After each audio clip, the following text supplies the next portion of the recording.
Before we get into today's stories, visit dreadsarmy.com to sign up for the Dread Weekly newsletter so you don't miss out on any updates. Also, check out all of the channels in the Dread Network on dreadsarmy.com or in the description below. Thanks for listening. Now let's get to the stories.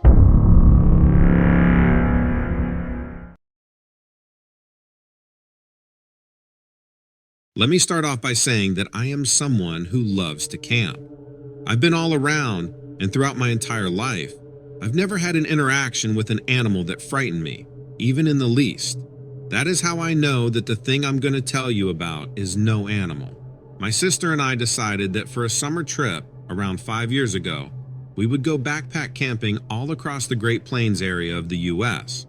We hit all the best spots: Iowa, Kansas, Nebraska, and the like. Finally, we were in Colorado. I wanted to stay in Colorado for a while because it's always been my favorite. It's gorgeous there.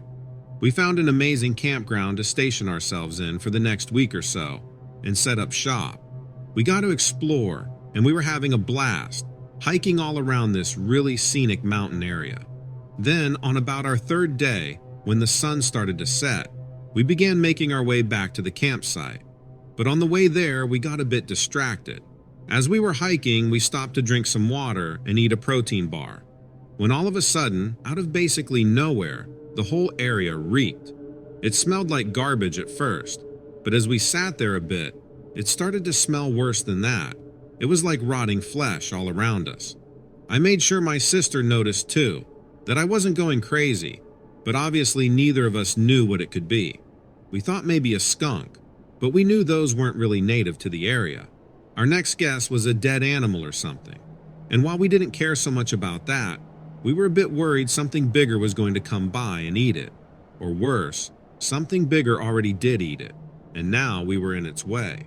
We finished eating, agreed that we would go in the opposite direction back to the site, but then completely stopped in our tracks. Ahead of us, several yards, luckily what I thought to be a safe enough distance, there was this figure. I don't really know how else to describe it other than a figure. As I said, it was getting dark, and I didn't really get to see any details of what this thing looked like other than its general shadow. And it was a big shadow. A big shadow that had these insanely huge antlers. So now I'm thinking, what is this? A big elk? A moose? My sister and I are just staring at it. Then she has the bright idea of actually wanting to approach it. I stopped her and instead suggested we yell at it or to it, or something else first. So we both call out a pretty basic hello to the thing, and it's quiet for a few moments. Then things got really scary. The voice of a little girl, clear as day, shoots back, "Hi, can you help me?" We both absolutely flip out because the thing we are looking at is not only definitely not a little girl, and arguably, it's not even human. Maybe if we had heard that voice call out earlier, when we couldn't see anything, it might have tricked us. But we were staring at this giant beast and hearing a little girl's voice come out of it. It was disgusting and horrifying. And even as I sit here now looking back on the whole thing, it didn't even sound that much like a real little girl. It sounded like someone trying their best to mimic the voice of a little girl, Like it was a recording maybe, or some kind of really convincing impression. But to this day, I know for sure that the voice wasn't authentic. Then, like it almost noticed we weren't falling for it, the thing's eyes start to glow. This is the bit of the story where people will usually roll their eyes. Tell me that I'm just trying to be funny, but I kid you not. The eyes of this thing start to dimly glow yellow, and next thing we knew, it was gone. It literally disappeared. We were both obviously quite shaken up by this whole thing. Whatever this creature was, not only was it trying to lure us towards it, but it was massive, had horns, and reeked to a degree that was nearly unbearable. This whole thing was now feeling supernatural or something. Anyway, we instantly realized that approaching it was absolutely the wrong choice. We slowly retreated and made our way back to the campsite and said, "Screw it. It's already past dark. If we stay here, we're probably safer than if we take the several-mile hike through the wilderness to get back to the car." I can't lie. I don't think either of us slept a wink that night. It was crazy. I mean, what the hell was that thing? But then, of course, that wasn't even the last of it. The next morning, right? We get up, we start packing up all of our stuff, and lo and behold, just as we're about to get the hell out of there, the smell is back. That nostril-burning stench of rot was just all around us, just like the night before. I'm a little freaked out, but I also didn't know if the smell was necessarily related to the thing we saw. After we finished gathering our things, cautiously of course, and I'm looking around like a crazy person for any signs of something off. I didn't want anything freaky to happen again, so I was on high alert. I heard a few noises, but ultimately nothing else happened, and we were fine. Everything turned out okay in the end. We were able to get back to the car safely, and there was no sign of the creature again, aside from the nasty smell. However, there was one little thing that creeped me out. Back at the campsite, there was a deer that stood a short distance away, that was staring at us as we finished packing. For a moment, I thought maybe the smell was coming from the deer, but I obviously can't be sure. All I do know is that the deer was very, very intently watching us put our stuff away, and even followed us a bit as we made our way out the area. My sister thought the deer was cute, but I had a strange feeling about it, like something was off, like it knew how to think or something. Anyway, I don't know for sure, but that's my tale. Thank you for listening, as it's definitely something that has stuck with me for a long time.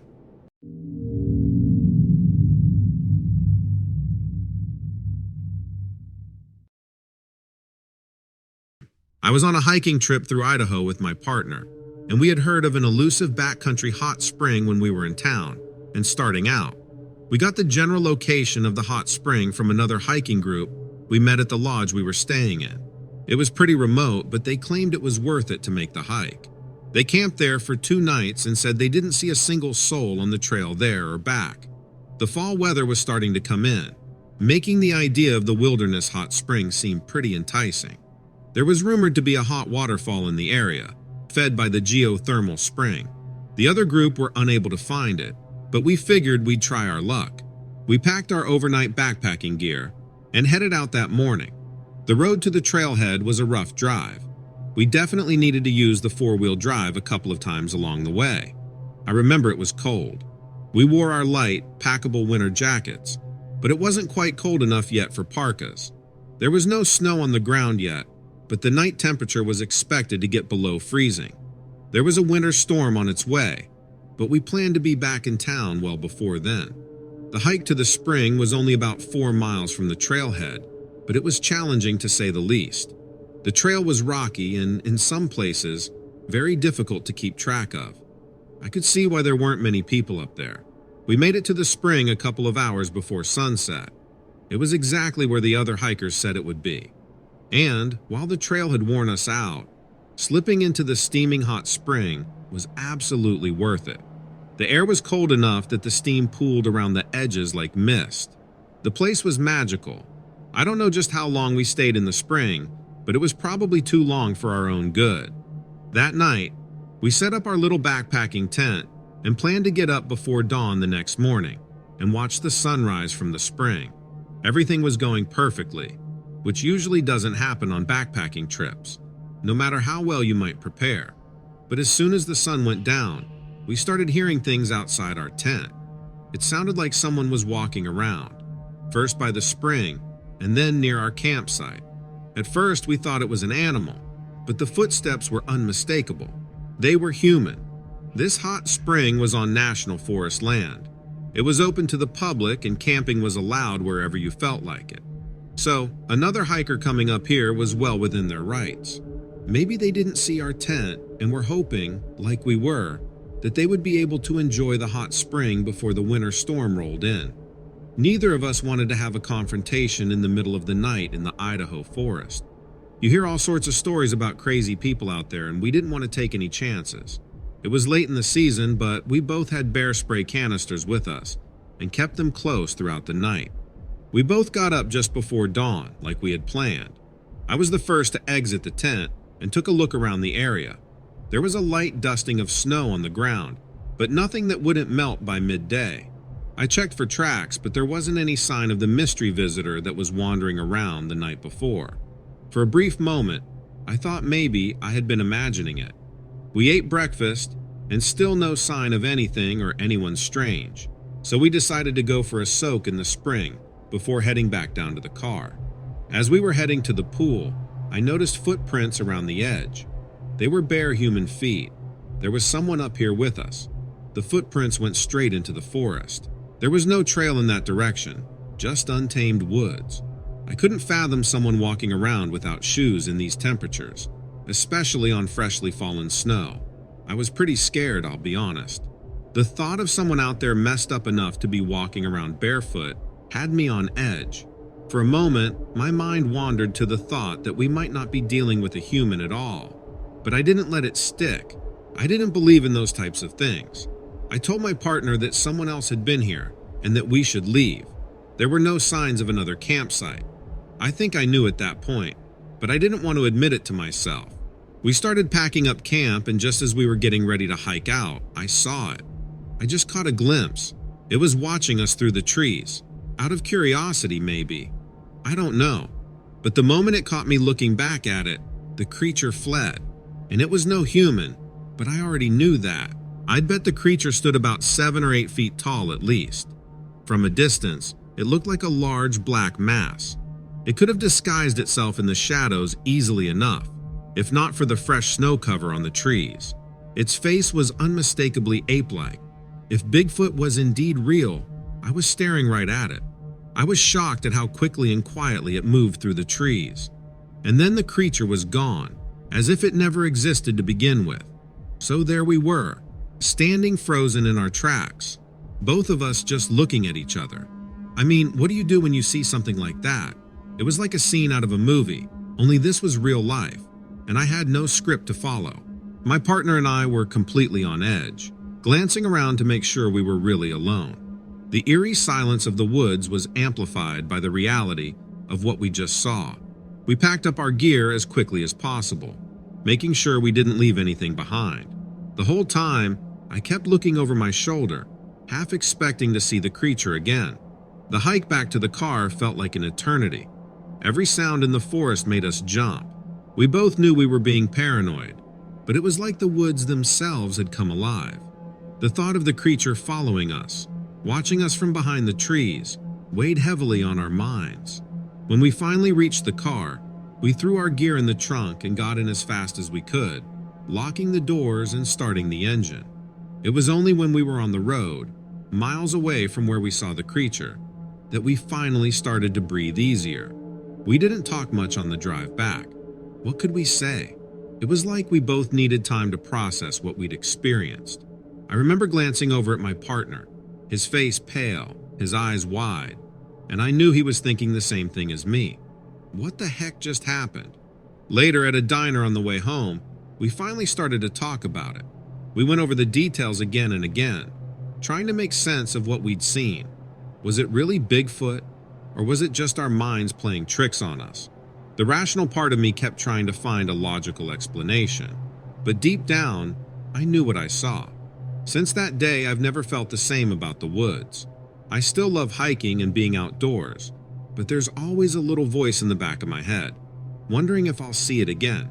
I guess it's one of those experiences that changes you, you know? I don't know if I believe in Bigfoot, but I believe in what I saw that day. And every time I hear a story about someone seeing something unexplainable in the woods, I can't help but think back to that morning, to those footprints in the snow, and to that large black mass disappearing into the trees. It's a memory that's as clear as day, and one that I'll never forget. So next time you're out in the woods, keep an eye out. You never know what might be out there, watching you from behind the trees. But hey, don't let my story keep you from enjoying the great outdoors. Just remember, sometimes reality is stranger than fiction.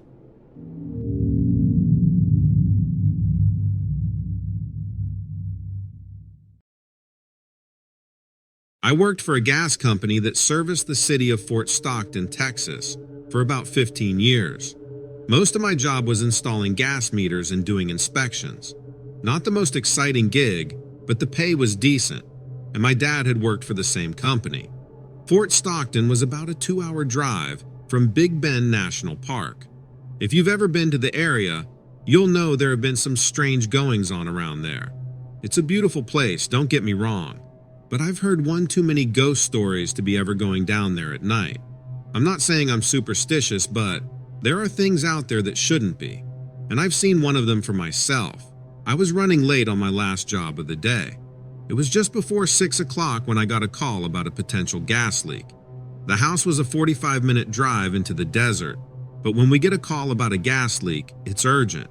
It can't wait until tomorrow. Way too dangerous. It was dark when I was driving back to the shop. I couldn't tell what the animal was. I just saw a flash of black dart across the road. It ran right out in front of my truck. I didn't have time to stop. I hit the thing dead on, T-boned it. Whatever it was went skidding across the freeway and into the ditch. I pulled the truck over to assess the damage. The whole front end was smashed and smoke was pluming up from the radiator. This thing had to have been huge. If this were my own truck, I might have tried to limp it home and deal with it there. But it was a company truck, so I had to call my boss and then call the police to get a police report. I figured I'd deal with the truck first and then go and check on the thing that I had hit. My boss called a wrecker, and I waited on the side of the freeway for them and the police to show up. All of this is pretty standard for the police. They blocked off the shoulder of the freeway and wrote up a report confirming the incident and the damage to the truck. The officer took a look at the truck and asked if I thought I hit a bear. There was a lot of damage, he said. And he also said twice that he was surprised I wasn't injured. Luckily, I was in the company truck instead of my sedan, because apparently I don't think I'd be alive if I was. I told him I didn't think it was a bear, but I wasn't sure. I went along with the officer as he followed the blood trail of the animal, following it into the ditch. We eventually found it lying about 30 yards off the road down in some brush. We were both speechless when we saw it. We looked at each other and then back down at the body. Neither of us needed to say anything. We knew what the other was thinking. This just wasn't possible. The creature lying there dead in the ditch was a jaguar, a black jaguar. There was no mistaking it. Now I'm not a biologist or anything, but I've been to the zoo. I know what a jaguar looks like. I know what a bobcat looks like. I know what a mountain lion looks like. And I know what a house cat looks like. And this was a goddamn jaguar. The police officer ended up calling someone from Parks and Wildlife to come out. Luckily, the tow truck was behind schedule, so I got to hang around and see what they were going to say about it. Meanwhile, a whole fleet of vehicles showed up to retrieve the body. I thought that seemed strange, and everyone from the fleet looked really serious. A few of them even looked like undercover government officials to me. But what do I know? They pulled the dead jaguar onto the road before loading it into the back of a covered pickup truck. And I'll tell you again, this was definitely a jaguar. These things are claimed to be extinct in Texas, though they used to be native to the area. The last confirmed jaguar was supposedly shot in 1948. If you ask Parks and Wildlife, they'll tell you there are no jaguars in the state. None at all. The wildlife guy looked me right in the eyes and told me it was a melanistic mountain lion, not a jaguar. I pointed to the body and said, "You and I both know that isn't a mountain lion." He told me if I kept going on about jaguars, that he was going to have to call an ambulance to have me checked out for concussion or brain injury. The look on his face told me he wasn't joking, and I took that as an indication to shut up. Before he left me alone, he asked to see my phone, and I knew for certain that if I didn't hand it over, I would likely find myself in a padded room that night. The only thing he looked at was my camera files. I watched as he even quickly maneuvered himself through my deleted and hidden folders in my camera app. He eventually gave me back the phone when he didn't find anything. I mean, he was very stealthy and was no way just a normal old Parks and Wildlife guy. And then that was that. The tow truck came and I caught a ride back with them, knowing full well that there was a dead jaguar in the back of the Parks and Wildlife truck, even though they claimed it was something else. Maybe this isn't the right show for this story, but I don't know who else to tell. I don't know what the cover-up is about. It's not like this is some mythical beast. These things are real animals. We know they exist in the world. And I can tell you firsthand that while they might have been extinct in Texas at one point, they are back now. Or, at the very least, they are being hidden nearby. And this one escaped.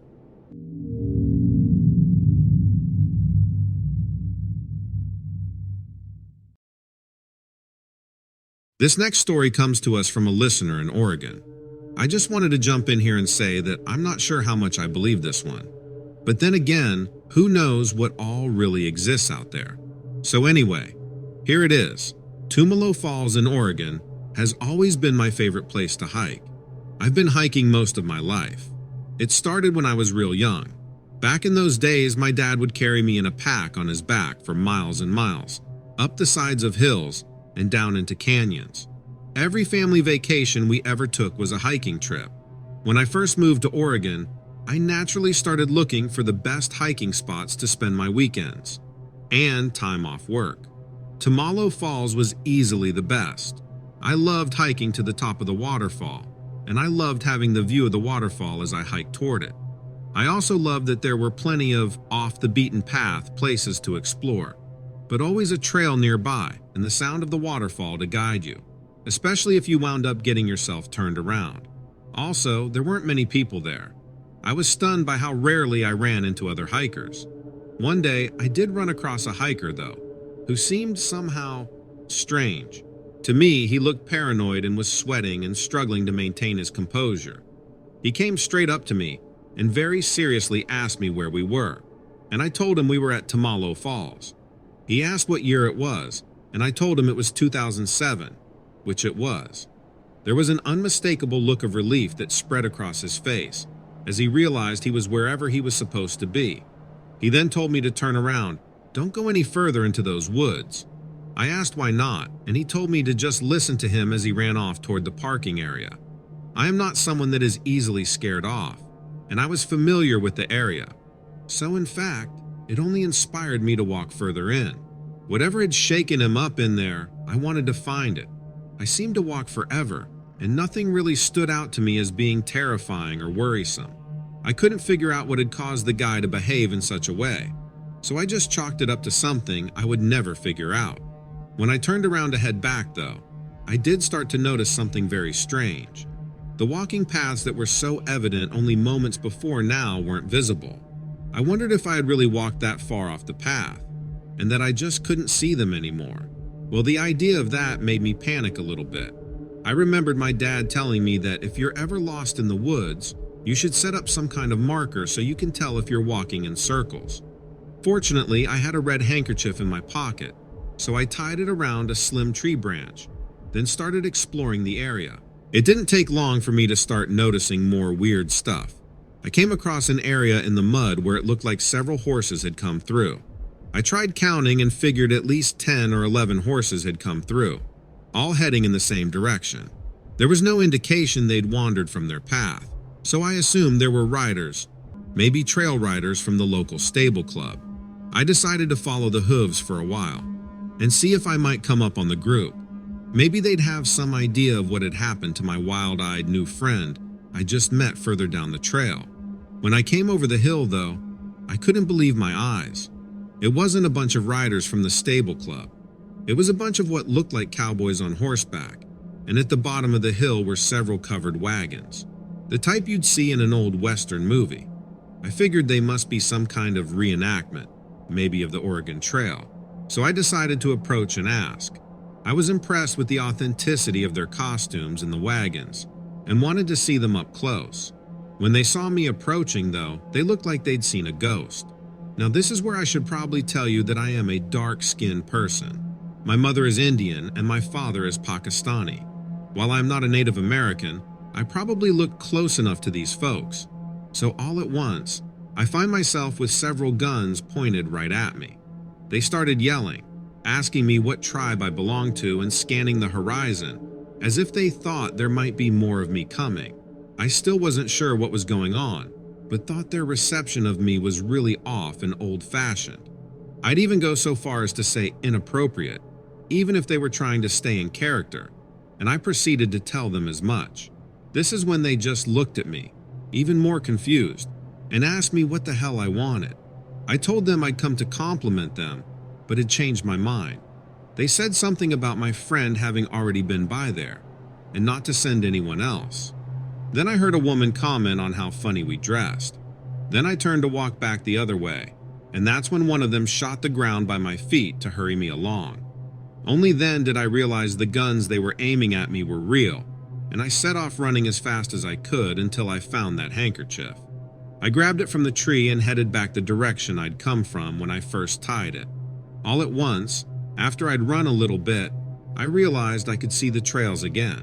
I turned and looked, and the trails stretched back as far as the eye could see. I have no explanation for why they weren't visible to me before that. Well, mostly no explanation. I read online a few weeks after that about how portals to the past have opened up in secluded areas a few times throughout history. I'm convinced that's exactly what happened to me that day. Believe it or not, this is a true story. The details are just too vivid.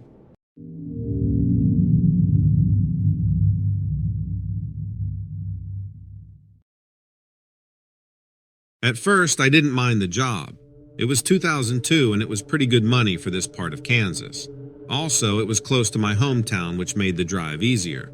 It was only a 20-minute drive out to the restaurant where I worked on the outskirts of town, in a sort of industrial area.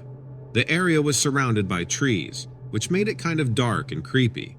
The clientele ranged from truckers who stopped in for coffee on their way through town to loggers who were just getting off work.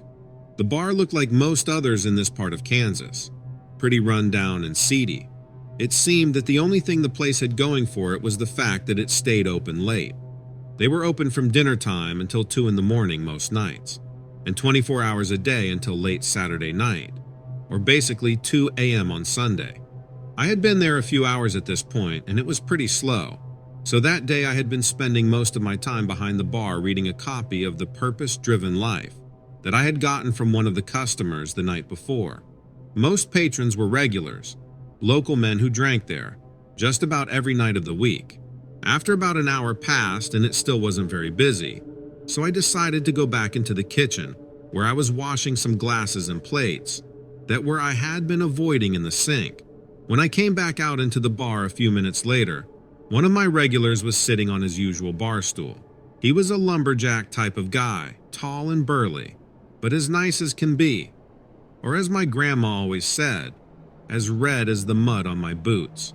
His name was Charles, and he had a big bushy mustache and long hair, and always wore jeans and flannel shirts. Well, I got behind the bar and instantly I could see that he looked bothered. He was looking around the bar kind of frantically asking, "Did you see it?" I asked him if he was okay, and when he didn't respond and just kept looking around frantically, I got a little freaked out. It's like he was having an episode or something, like his brain sort of wasn't fully there. And that's when I looked to my right and saw the back door of the place wide open. I knew it wasn't open when I had just been back there washing the dishes, and I hadn't seen anyone else go back there, which gave me actual goosebumps. Charles was now fixated on the back room, so I moved over and started to look back there myself. And that's when I saw a huge brownish, orangish, dog-like creature just standing there in the doorway. It just stood there staring at me and me back at it. Our eyes had locked and our bodies were still as we both checked each other out. The staring contest lasted for what seemed like forever, until finally it looked over at Charles. Breaking my gaze with the creature caused it to growl and hiss at us both, and then it turned around, ran out the back door and off into the woods. The creature was really big, maybe 7 or 8 feet tall, and it looked like a dog standing there on 2 legs.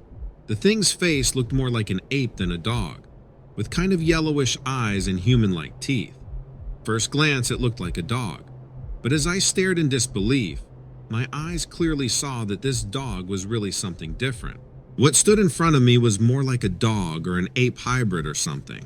I was so terrified when I was standing there that I couldn't move.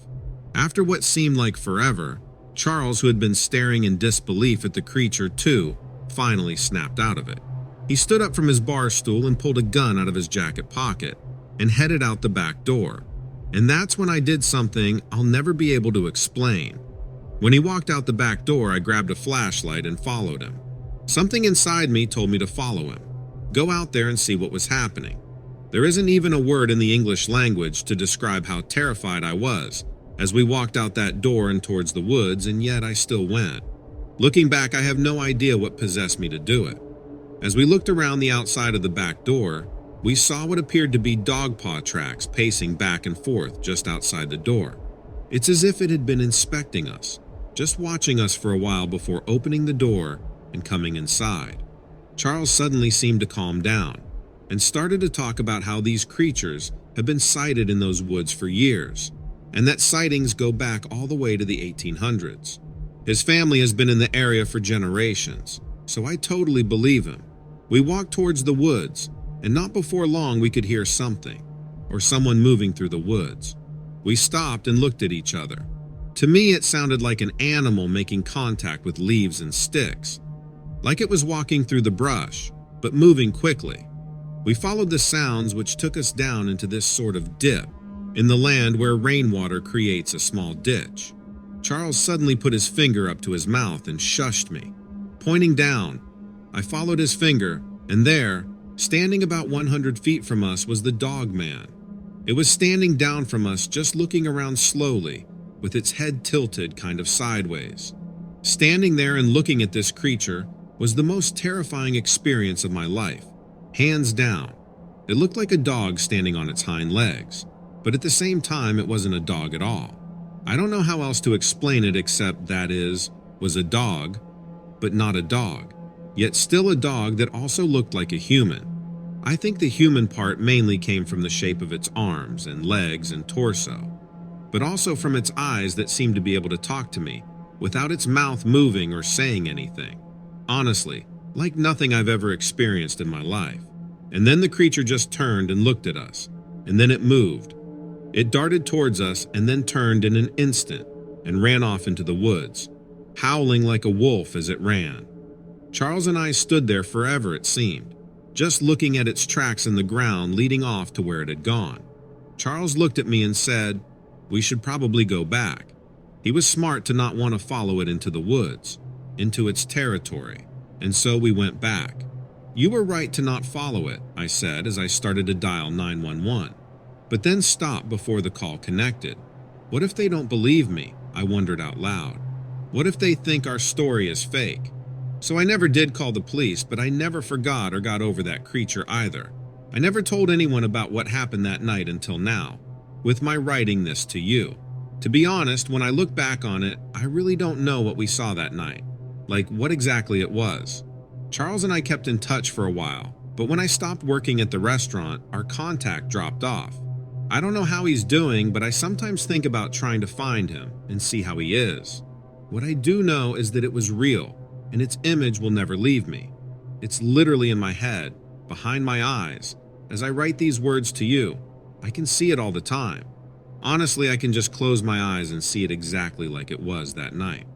And sometimes when the lights are out at night, I swear I can feel someone watching me from the foot of my bed. Have any of you had these similar experiences?